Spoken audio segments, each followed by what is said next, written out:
मंदार जोशी हे त्याच्याबद्दल सॉरी. श्रेयस, कल्पेश, बाकी सगळी मित्रमंडळी त्यांना ज्यांना मी खूप वर्ष ओळखतो त्यांचा नावाने उल्लेख केला, पण सगळ्यांना खरंच मनापासून सॉरी. 11:15 वाजता गुगल सांगत होते 20 मिनिटात पोहोचेल, पण ते काही शक्य झालं नाही. दिदी माझी सॉरी. सगळ्यांचं खूप खूप खूप मनापासून स्वागत या अशा स्टेजवरती जिथे आम्ही सलग 6 वर्ष संपूर्ण महाराष्ट्राला, भारताला आणि जगामधील सर्व मराठी भाषा समजणाऱ्या, आवडणाऱ्या, कळणाऱ्या, बोलणाऱ्या, जाणणाऱ्या, ऐकणाऱ्या सगळ्यांचं मनोरंजन करतोय. तुमच्या सगळ्यांचं महाराष्ट्राच्या हास्य जत्रेच्या सोनी मराठीच्या या स्टेजवरती, सेटवरती तुम्हाला सगळ्यांना पाहून आम्हाला सगळ्यांना खरंच मनापासून आनंद होतोय.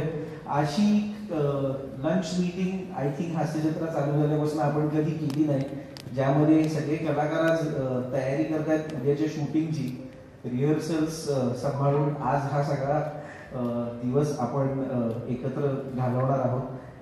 त्यामुळे तुमच्या सगळ्यांना मनापासून आभार. वेळात वेळ काढून तुम्ही सगळेजण इथे आलात. 2 तारखेला कालपासून रात्री 9:30 वाजता कॉमेडीची हॅट्रिक या नावाने पुन्हा एकदा हास्य जत्रा तुमचं मनोरंजन करायला सोनी मराठी वाहिनीवरती रात्री 9:30 वाजता सोमवार, मंगळवार, बुधवार चालू झालेली आहे.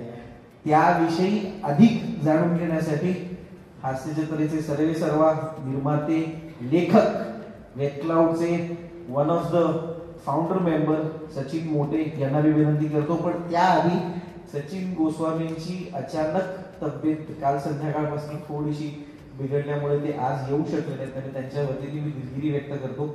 And we will wish him speedy recovery. Goswami sir, get well soon. Mote sir, hi. Hello. Hello hello. Sachin Goswami आपल्या कार्यक्रमाचे दिग्दर्शक आणि माझे पार्टनर, त्यांच्या आणि माझ्या वतीने मी आज बोलतोय. तुम्हाला सगळ्यांना माहिती आहे, आता आम्हीने सांगितलं तसं आपला नवीन सीझन सुरू झालाय, आणि महत्वाच्या गोष्टी म्हणजे हास्य जत्रेच्या सगळ्या प्रेक्षकांना गेले 5-6 वर्ष सवय आहे की रात्री 9 वाजता हास्य जत्रा सुरू व्हायची.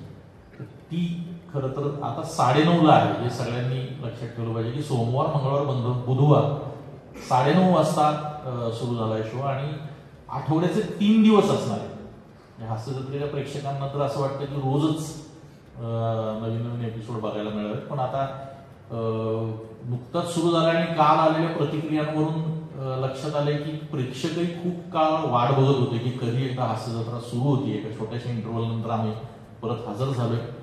आमचे कलाकार विदेश दौरे गाजवून आलेत, अमेरिकेत जाऊन आलेत, लंडनला जाऊन आलेत, तिथल्या प्रेक्षकांना आनंद देऊन आलेत. त्यामुळे प्रचंड उत्साहाने आणि ऊर्जेनं हास्य जत्रा पुन्हा जोमाने सुरू झाली आहे. यावेळी अनेक वैशिष्ट्ये आहेत हास्य जत्रेची.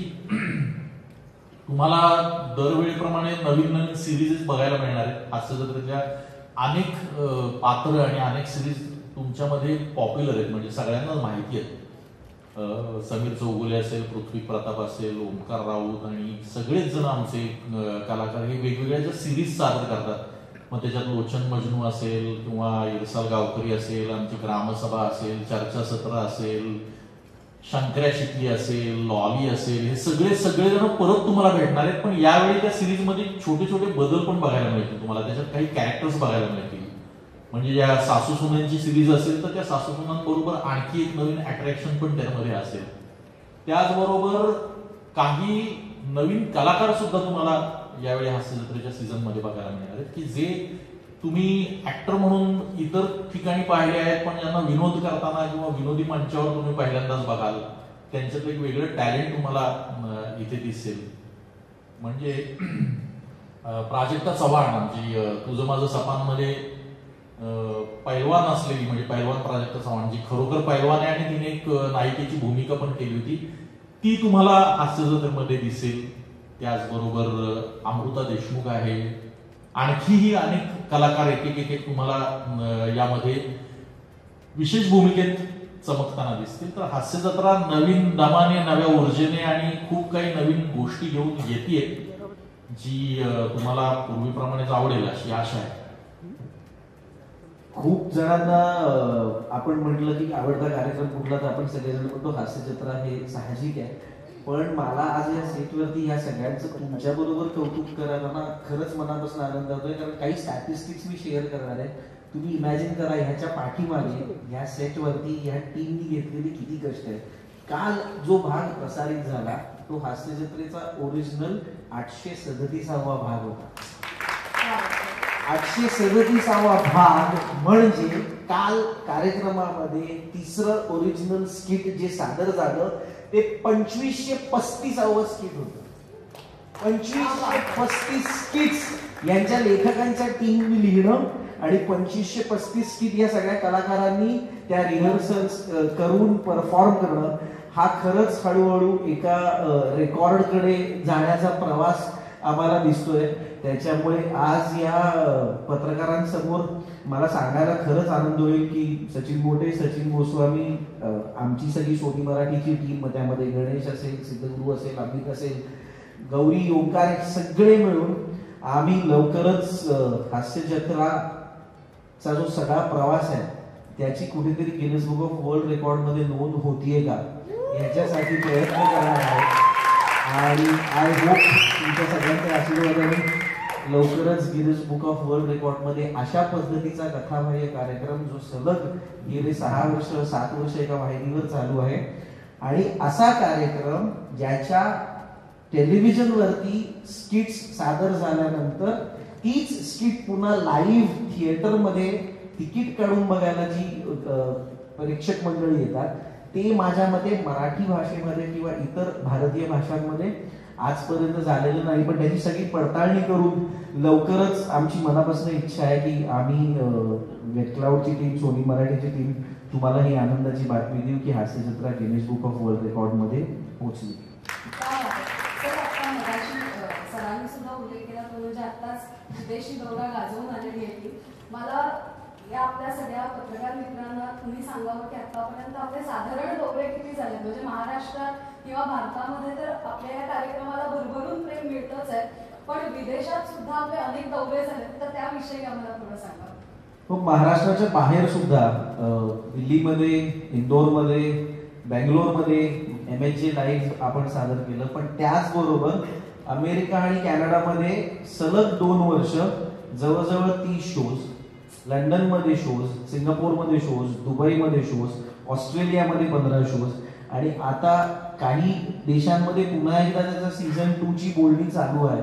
तर आतापर्यंत MHJ लाईव्ह या कार्यक्रमाने परदेशामध्येच 50 पेक्षा जास्त शोज आणि ऑलमोस्ट 98% शोज हे हाऊसफुल तिकीटेड शोज सादर केलेले आहेत. त्यामुळे या सगळ्या मंडळींसाठी एकदा खरंच टाळ्या झाल्या पाहिजेत, कारण लाईव्ह ते स्किट परफॉर्म करताना आणि त्यांना बघताना जी मजा येते ती मी एक भाग्यवान आहे. मी खूप वेळेला ते अनुभवतो आणि तो एक इलेक्ट्रिफाईंग परफॉर्मन्स आहे. त्याच्यामध्ये तुम्ही सगळी मंडळी MHJ लाईव्ह पुढच्या वेळेला असेल तेव्हा ते लाईव्ह बघायला नक्की या. वा, स्वागत आहे तुमचं माझ्या डिस्पेन्सरीमध्ये. आपण कोण आहात? मी शिवानी. मी पावली. नाही, त्याच्याबद्दल नाही मला विचारायचं आहे. नावं विचारली. नावं काय? आम्ही आमची नावे सांगितली. तुमची नावे? हो. मी शिवानी आवली कोली. मी भिवाली आवली कोली. मी पावली आवली कोली. मी आवली कोली.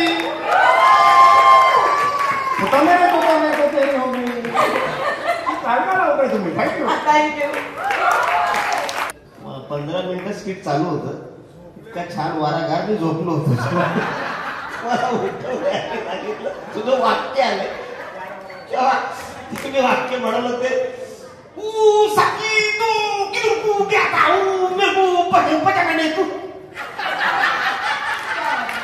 कॉकटेल कसं बनवायचं माहिती? कॉकटेल म्हणजे काय माहिती का तुम्हाला?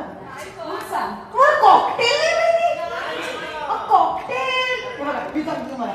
सेक्स ऑन द बीच, अहो ते कॉकटेल आहे. असा एक ग्लास घ्यायचा, एक हरिकेन शेपचा ग्लास असतो तो घ्यायचा, त्याच्यामध्ये 30 ml वोडका टाकायचा, 10 ml पीच ज्यूस टाकायचा आणि मग दुसरा ग्लास त्याच्यावर असं लावायचा आणि मग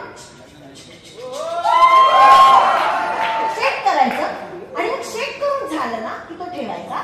मग तो पाईन ग्लास घ्यायचा आणि मग त्याच्यामध्ये आईस टाकायचा आणि मग 30 ml ऑरेंज ज्यूस टाकायचा आणि मग ते मिक्सचर त्याच्यावर असं हळूहळू वरती टाकायचं. मग जसं ते बनतं ना ते सेक्स ऑन द बीच. हे तुला कसं माहिती? नमस्कार रसिको हो, तुम्हाला सगळ्यांचं स्वागत आहे. मी तुम्हाला सगळ्यांचाच लाडका लोचन बंधू म्हणजेच रसिको सत्यजित सत्पुत पाहतो. सत्यजित सत्पुत पाहतो. सत्यजित